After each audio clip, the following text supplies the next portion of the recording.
Hello and welcome to Arsenal Above All. Arsenal safely through to the quarterfinals of the Champions League following a regulation win over BAYER LEVERKUSEN. I've got Brian Haley with me tonight. Brian, how you doing, my friend? I'm good, Mike. Yep, nice routine. Last 16 win. Yeah, looking forward to discussing. Okay, right. Give me 2 seconds. I think I've got a problem with my sound, so let me just come in and come back out again. Give me 2 seconds. Let me see if that works. Can you hear me? Can you hear me now? I don't know what's going on with my sound tonight. Bear with me. Let me just deal with the settings. I don't know what my computer's doing. Decided to do that to me tonight. Can you hear me now, Brian? I can still hear you, Mike. No, you still can't hear me. What the hell is going on there tonight? Bear with me. What else can I do? Let me have a look. Okay, that's working. Bear with me, Brian. Let me. Can you hear me now? I can still hear you, Mike. Yeah, you can hear me, but I can't hear you for some reason. Yeah. I don't know what's going on with my sounds. Let me try again. Let me see what's going on with my sound tonight. It's really annoying because shouldn't be doing this at all. Everything's showing up as it is. It's fine. Speakers are fine. Bear with me. What the hell is going on here tonight? Okay, right. So I can't hear you. I can't hear you, but you can hear me. Yeah. What the hell? Right. Okay. Right. Hang on. Let me take myself out again. I'll take you out. I'll take myself out, and then we go back in again. Let me just see if I can fix this.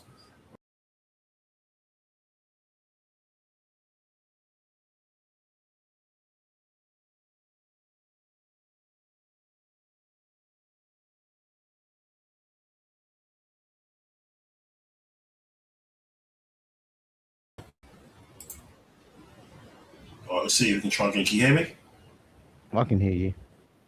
I can hear you. Okay. All right. Great. Okay. I don't know what the hell happened there.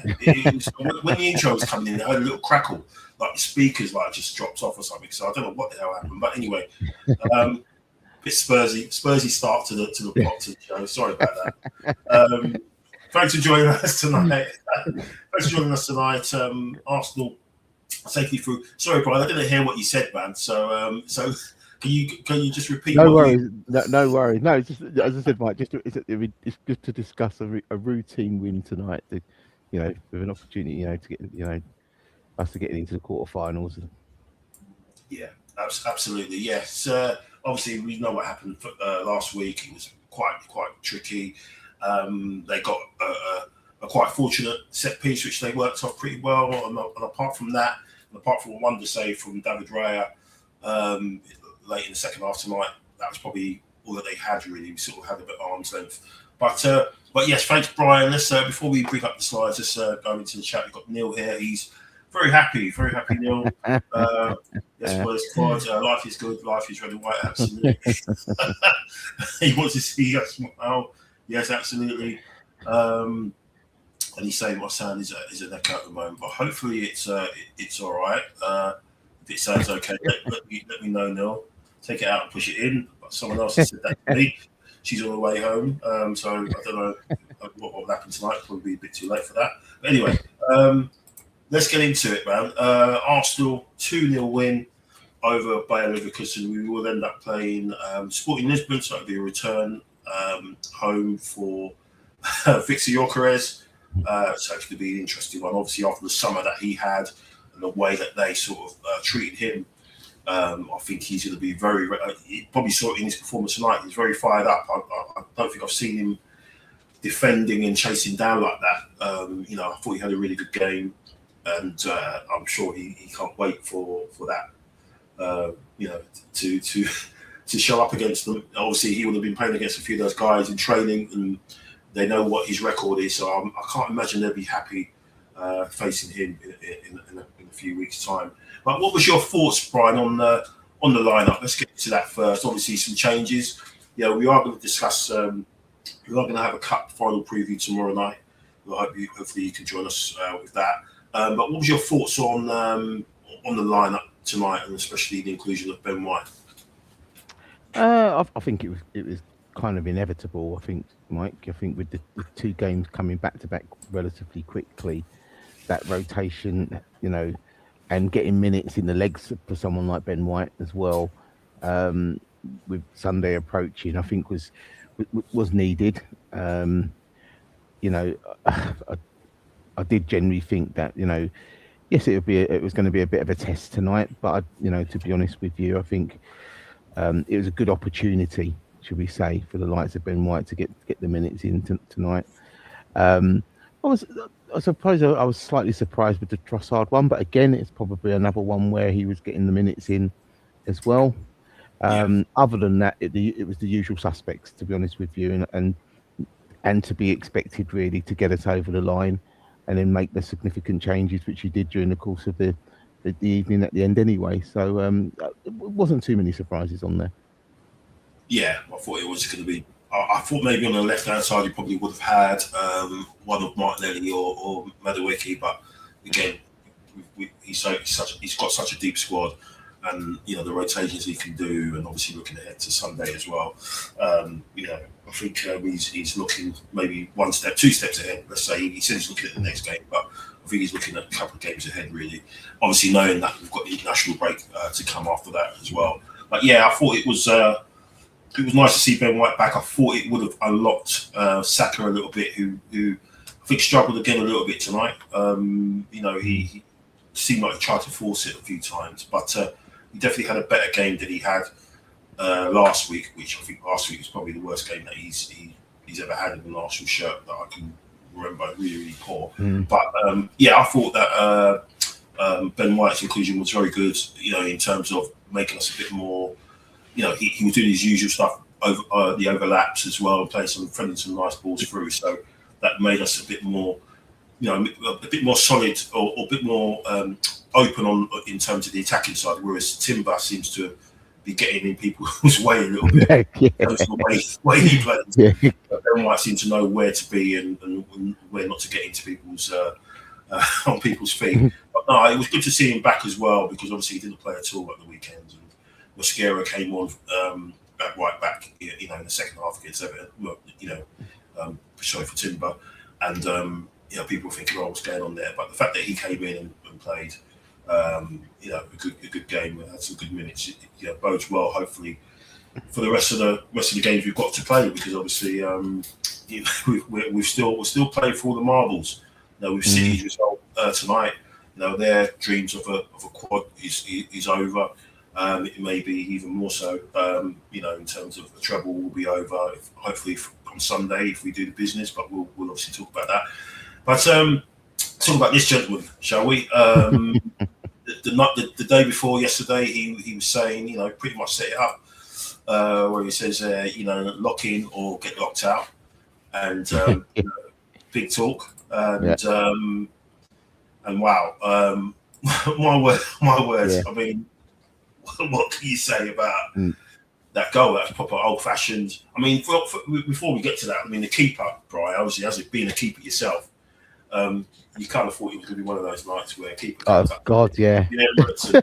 All of a sudden turns into prime Manuel Neuer and David De Gea and, all that stuff put together, putting off some incredible saves. And but then he was going to take something special to beat him. And bloody hell, what was that from Eze tonight? Yeah, you're absolutely right, Mike.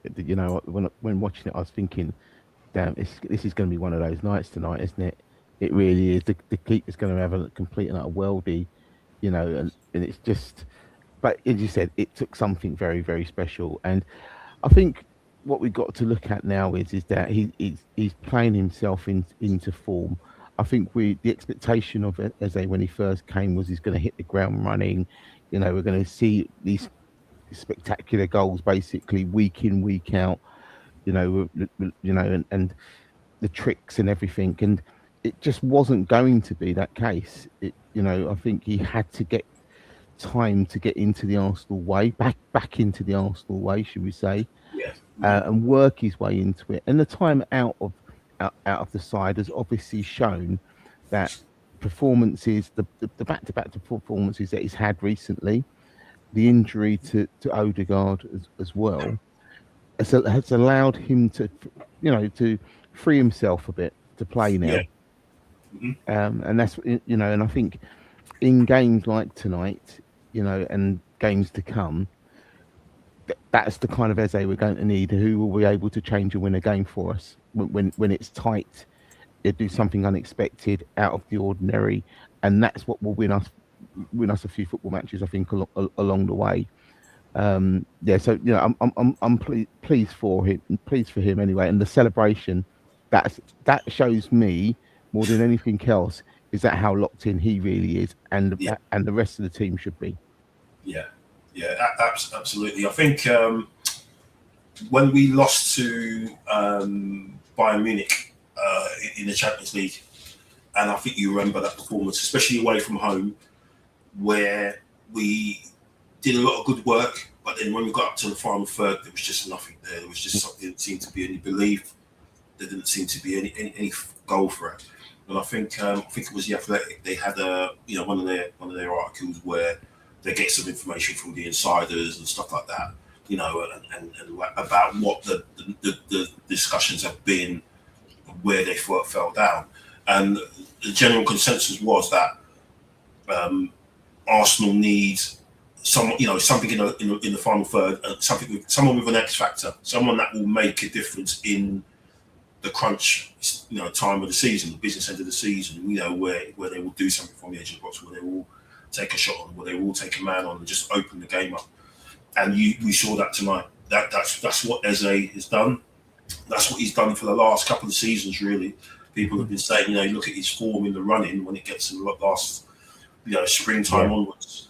The guy sort of just, turns into someone else, and he's doing that, and he's showing that in his performance. And as you said, yeah, absolutely. The fact that Odegaard is out, it seems to have given him obviously more playing time and more bedding in, and he's creating little networks with Gyökeres. I think definitely he's definitely doing that with Saka as well. He's definitely got used to that position now, playing in that way that Arteta is expecting him to do. And I think there's a good interview with him as well, I think, at the London Football Awards, where he had a chat and he was saying about how everything is designed, about the system and the way people prepare and everything else. It was a different level to Palace, and obviously that's no disrespect to Palace, but it's just how it is at Arsenal, and it's obviously taking time to do that. And you can see him do that now, and long may it continue, man. If he's doing stuff like that, he's another goal threat. He's another option for us. Someone else for people to worry about now, because he's actually producing in that position. And then hopefully you want in Saka to sort of return to form.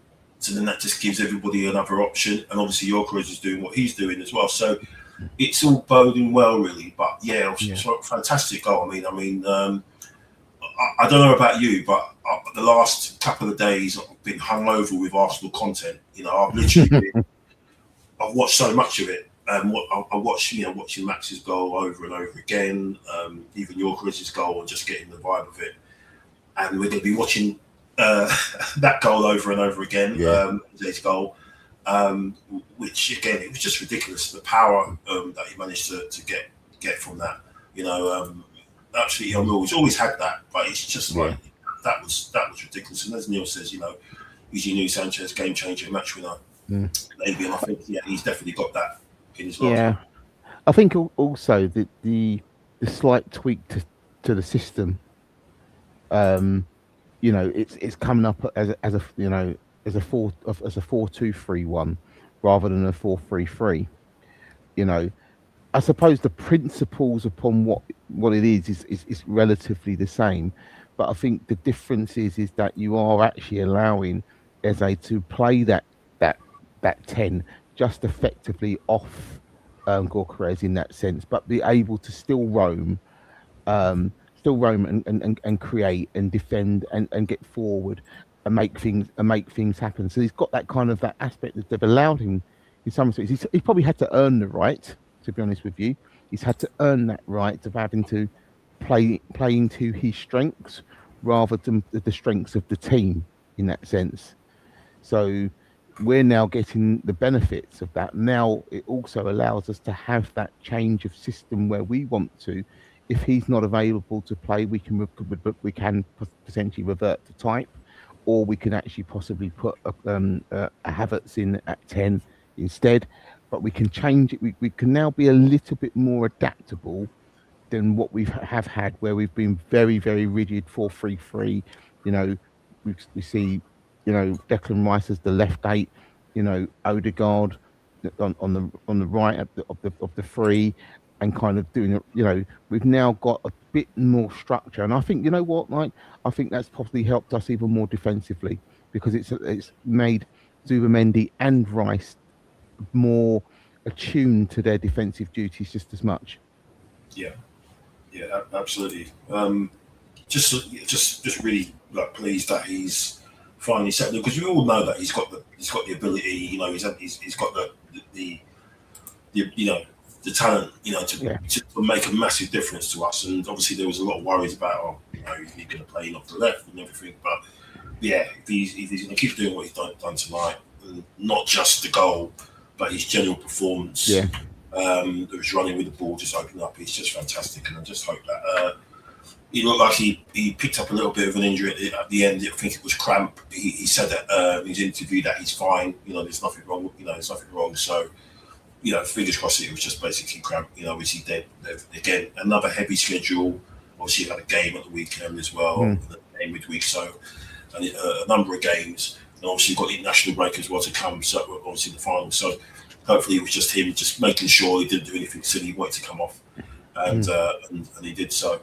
But yeah, so then we had obviously Mr. Declan Rice, who seems to love doing curling the ball in like he did in the last 16 game. But he did it. He did it again. With obviously the same celebration as well. I noticed that he did against Madrid. Where he pointed down and then he did the slide and everything. So he's very on brand. He's right. He's Declan. He knows what the media boys will be pumping out for content. I'm sure they're going to be doing something back to back. Same, one top screen and bottom screen. They're going to be doing the same thing. But what you say about his performance tonight again, Bri? He's been on Mr. Consistent all season. I'd say, along with the likes of Gabriel, David Raya. They've had a couple of brain farts, what here or there, those two, and even Rice as well, obviously the North London derby. But there's talk of Bruno Fernandes getting maybe the player of the year, and because he's had a good 10 games, I think, under Carrick and everything. And, my God. Yeah, Man United tax. But what's your thoughts on his performance tonight, Brian, and just how immense he was? He was just a different level again. Yeah, it's another immense European performance, isn't it? At the end of the day, and I think it's becoming the result was routine, but his performance was just as routine. It's ultimately what we expect from him in this type of environment. The experience that he's got of kind of winning a European trophy. He obviously enjoys those kind of nights, and even the bigger nights now. And I think that desire from last season's semi-final defeat is still probably really biting at this moment. Yeah. So it's a kind of by hook by crook in some respects we get there now, and he's going to be fundamental to that, and he will be ultimately the driver of us getting potentially, and I'm not expecting us the expectations at this moment in time, but he will be driving us to get to the final. And we're kind of at least another 4 games away, but you cannot be saying to me he has not got his eye on that. He hasn't got his eye on. He's got his eye on getting to a Champions League final just to cap it. To cap it all off for him. You know what I mean? And the team. I think he's driving the team forward. Look, I think let's get this straight. I think we're at the business end of the season now, Mike, and I think the realities are dawning on the players that were there, and it is by any means necessary results at this moment. Yeah. And it's probably been said on your pod and on many others people's pods as well, is that it is any by any means necessary now, and I think the players understand that and realise that, and that is and understand it even more because of the fact that we're still in 4 competitions. I think it'd have been a lot different if we'd probably been knocked out of a couple. May have been, we might have seen that kind of levels of that the pressures may have setting a little bit, but I think by playing every 3 days at this moment, I think it's actually good for them, and the size of squad that we have, I think it's good. Whereas with most sides would say, no, I think it's actually good for us. It's that concentration levels. It's that really that, and again, that's the desire. If you've got niggles and tweaks and stuff like that, you still want to be playing. Yeah. You still want to be playing. Yeah. You still want to be playing in those games. And those niggles and tweaks will, you'll get over those niggles and tweaks because someone else is actually there to take your place if not. Yeah. And that's, so that's the driver. But Declan basically, is being standout. And I think nights like tonight and the nights to come in Europe are kind of made for him, to be honest with you. Yeah, I think you're right. Him playing, everyone playing every 3 days. As long as the key thing obviously is the fitness. I mean, at the moment, what we've got, Marino and Odegaard are the ones top of my head that are out really injured. Injured. Obviously, Trossard's just come back, but I think you're right. As long as they're fit and he's got a chance to include people and rotate a little bit, they'll be happy and keep ticking along. So I think. If we had 6 or 7 players out, then you're kind of thinking, oh, Christ, we're going to be in big problems there. But the fact that we've got, the majority of the squad fit, and hopefully Odegaard will be fit after the international break, then it just all bodes well for that final sort of running the games that we've got. Because I think after I think when we resume in the league, I think we've got Bournemouth. Yeah. Is it early one? Is it 12:30? I think it is, which is kind of crazy. And then obviously I think City play later, so it's like okay, you're resuming, but it's quite early, so you've got people going to be flying in or whatever from wherever they are as well. And obviously we've got. Let me have a look. Let me just have a quick look because I think let me just see what the fixtures are because I think it's a bit all over the place now. So yeah, we've got we've got Southampton obviously in the cup, and then we've got So the one other good thing is that we've got you can say a good thing because they're going to be a tricky side. We know what we're going to get against Sporting because we played them obviously a couple of seasons ago, didn't we? In the Europa when they did us on penalties, but. What you kind of think if you're travelling from Portugal rather from where those guys are in the Arctic, it's going to be a bit easier in terms of travelling. So that plays into our hands a little bit as well. So you're kind of thinking, well, we've got Southampton on the 4th when everything resumes, and then we've got Sporting away. It's either going to be on the 7th or the 8th of April, and then we've got Bournemouth on the 11th, or Saturday the 11th at 12:30.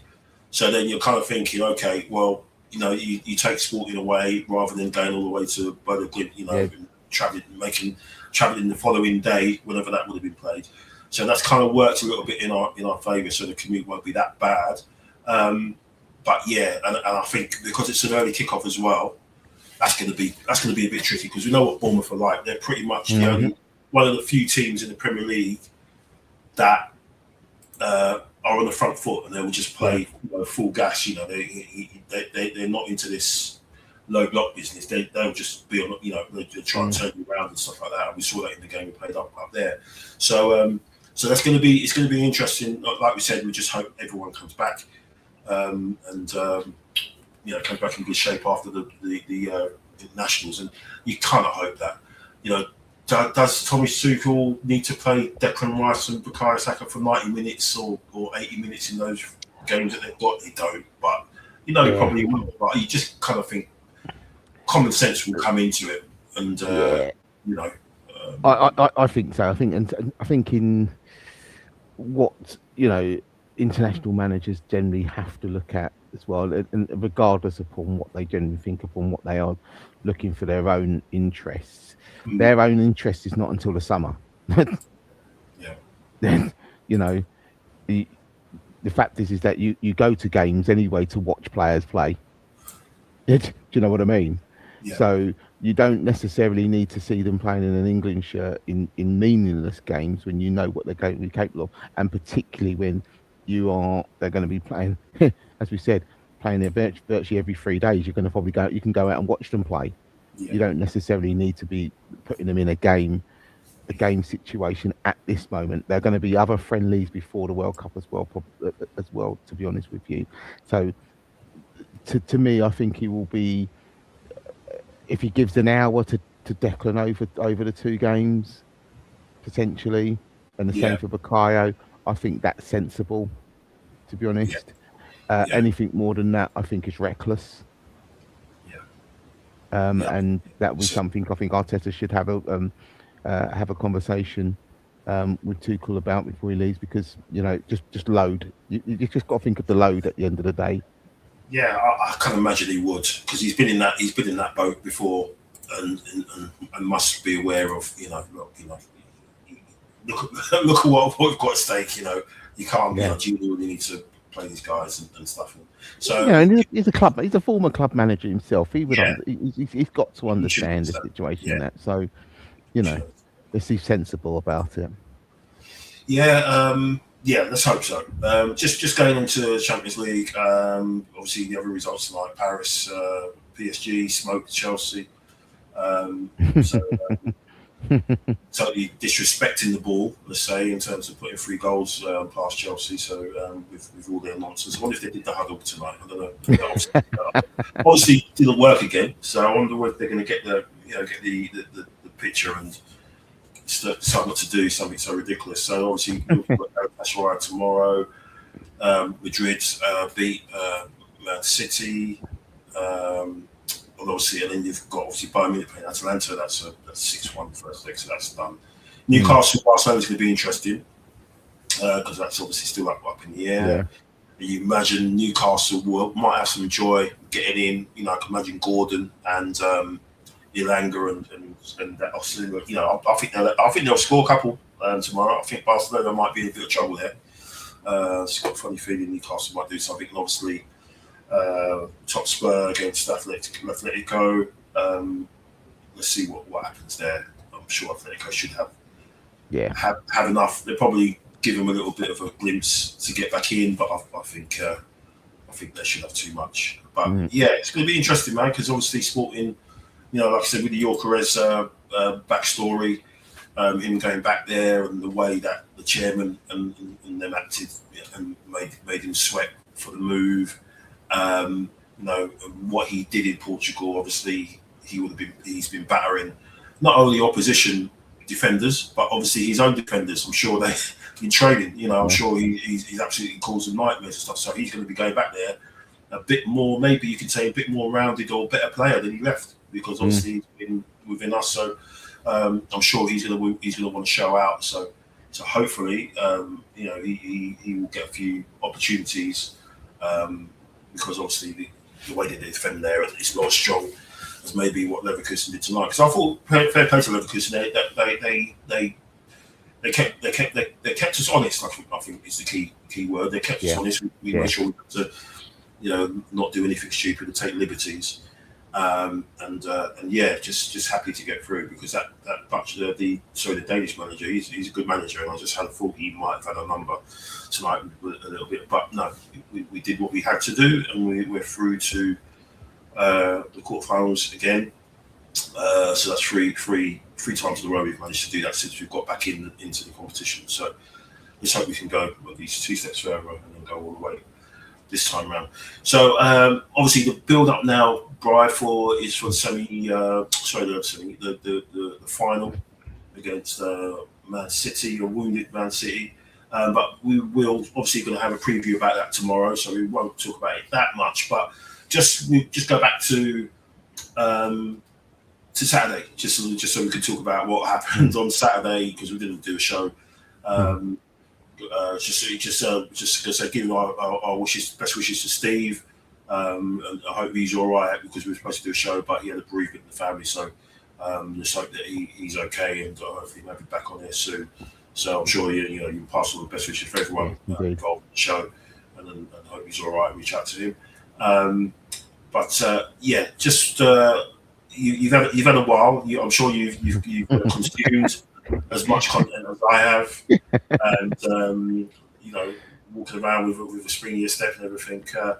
But just what's your thoughts on what occurred on Saturday, and the fallout, and the stuff that's come out with Dowman and coming to England, playing for England and being selected, nonsense really. But what's your thoughts on just how everything kind of transpired and where it leaves us in the league as well? Yeah, look, I think it was an expected game, to be honest with you, because we know what David Moyes is like. He's going to go there, and you've got to say fair play to Everton in some respects, because they created chances. They didn't just go there and sat there. They did create a chance, and they did cause us some problems. Absolutely.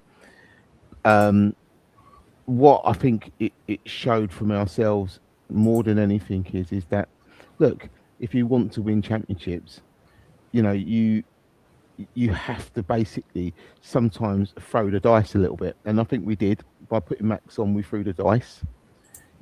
As much, it was quite heavily on his shoulders in some respects, in a game like, you would never necessarily have thought we'll put Max Dowman on in a game against Everton. It's one of those ones where he's not going to probably get the time, space. He'll probably get clattered. It will be, they will, they'll mark him out of a game basically in that sense. But when it came down to it, I think the manager's got to take a lot of praise with regarding to the timing of the changes and who he changed, as in the personnel. And when you think when you look at the substitution of Zubamendi for Dowman, you think to yourself, that's just, you look at that one and you're thinking, oh, hello. But, it was quite inspired in that sense, because it was kind of probably the creativity that we were probably lacking in that aspect. And when you look at the kind of how the course of the game was generally going, it was always going to be going into the depths of the last 5 or 10 minutes, where an opportunity would arise, and subsequently it did, and obviously it came from Max in that sense. So look, I always knew it was going to be a tough game, and I think we're not deluded Arsenal fans here in any shape or form. If we were thinking that we were going to go and beat Everton 3-4, in this stage of the season, and on the kind of form that they're generally in as well, I think we've got to have our heads read a little bit. It's always going to be a tough game, but the most important thing is that we came out the other side with 3 points, and the introduction. It's actually now the introduction of Max Dowman. Yeah, proper. He's landed. He's done something which, getting the record. The Premier League record, the youngest obviously goal scorer, not the league record, which was Jason Dezelle as well. I think he did that one, was playing for Ipswich, but the Premier League record, obviously beating James Vaughan, I think it was for was it Everton? Was it Everton? Yeah, and obviously so amazing moment for him and his family as well, and just made up for him and the team, because obviously they put such a massive effort in there, and everyone seemed to be in the same, pushing in the same position. Obviously with Arteta, as you can see him on the touchline, and the fans as well in the stadium, they put a stake with the players, and that kind of went over to tonight, where you could hear the Arsenal fans, when Leverkusen were building a little bit of momentum in the middle of the second half, that you could see that the fans were, because they realise where we are, Bright. You realise where we are, and what we're doing. What we're standing, and doing something quite historic. Obviously, Neil, has talked about this. Neil's championed this for a couple of years, didn't he? Because I've known him, he's manifesting, this quad. So, if he does it, I think he should just, like I said, he should just quit and take up support his local 10-pin bowling team or something like that. Because what's the point? He's manifested it. He's clocked football supporting. If your team's won everything there is to win, and maybe your biggest rivals can get relegated, then what is there? It's not, it doesn't get better than that, does it? So I think that says it for all of us as well. But yeah, we're on the verge of something. The stars are aligning. It all seems to be going our way. But obviously, Sunday is the big test, obviously, because that's where something will be decided in terms of this whole, quest for a trophy. I saw Sky today put up a graphic of Arsenal, 2,000 and something days without a trophy. So it's like, because everyone's on a bit of a hype, gas because of obviously what Down have done and us being 9 points there. They're still doing a little, low blow by putting up that number and saying, it wasn't there all season long until now. They just put up that little, you've gone 2,000 and something days without a trophy, and it's just we're just so used to it now. We won't even talk about what that John Obi Mikel said, and because he's done that because he wants to get attention. I can't believe someone would be that stupid to say stuff like that. And he's just doing it to get engagement, to get people to listen to his crap podcast. I've come across a couple of clips online, and all he does is he talks about Arsenal in a derogatory way, and he knows why, and a lot of the content creators know why, because it gets them traffic. These watch-alongs and stuff like that. They just forget about their own team, but they just want to have a go at us and everything, and so it's going to be amazing if we can just get a couple of trophies over the line, because it would just keep a lot of people quiet, and it will be deserved. Neil was saying Sunday is hugely pivotal.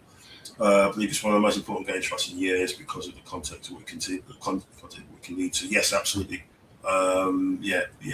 Absolutely. We'll talk about that more. Neil will be on the show tomorrow for the previous show, so looking forward to that. We've got some bits and pieces, and we'll go through some formation, predicted lineup stuff with James as well, and just throw a couple of questions and just chew the fat. And it'd be good to talk on it off the back of what we've seen tonight, which is another professional job, good performance from everybody. People calling up, when called up to do a job or do something, they've done it. David Reyes, amazing save, at the end. Declan Rice coming up, with a goal. Eze doing what he's doing.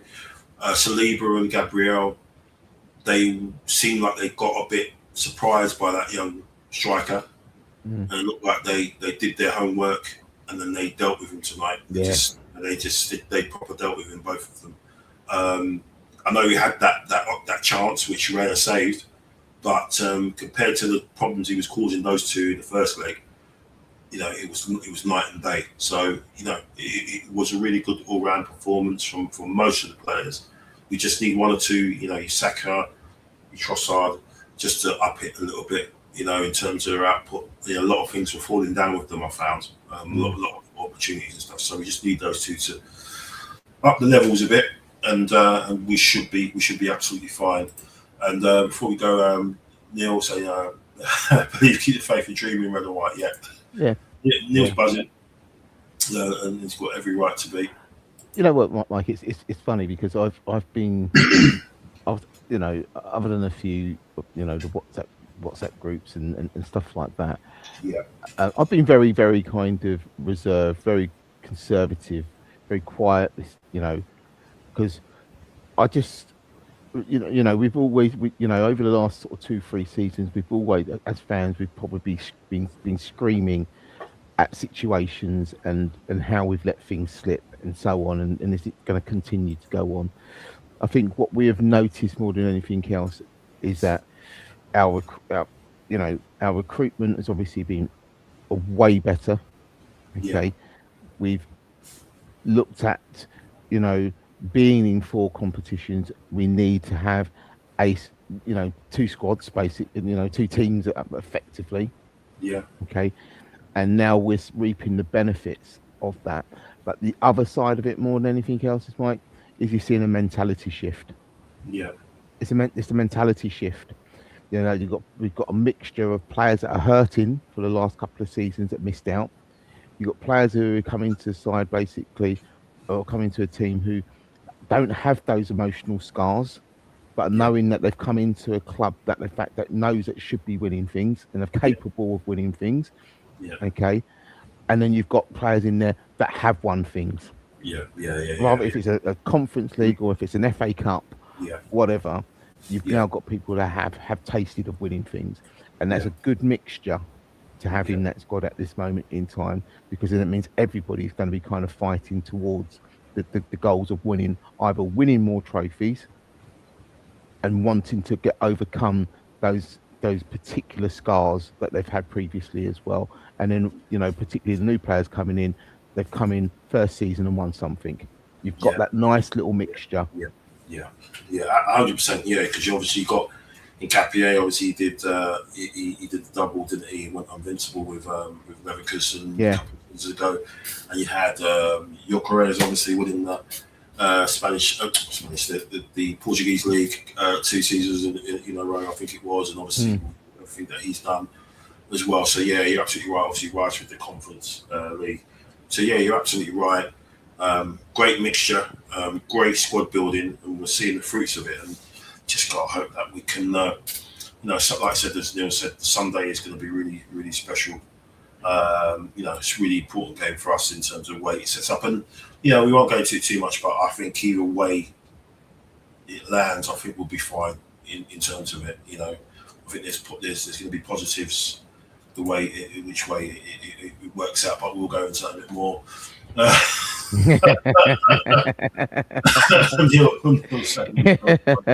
yeah, yeah, yes, Neil. I've kind of kept this smile back until basically it's mathematically there. yeah, yeah, yeah, yeah. I'm the same. Everyone's saying, "Oh, he's done this," and no, it's not. But, this is. I just wanted to lead like this when we go up there. Obviously, we've got the Bournemouth game in the league before we go there, isn't it? We've got Bournemouth, and then we've got City away. So I just wanted to go there with at least a 9-point lead. I think they've got Chelsea, haven't they? We've got Yeah, Bournemouth. So and it depends upon which Chelsea turns up. yeah, yeah.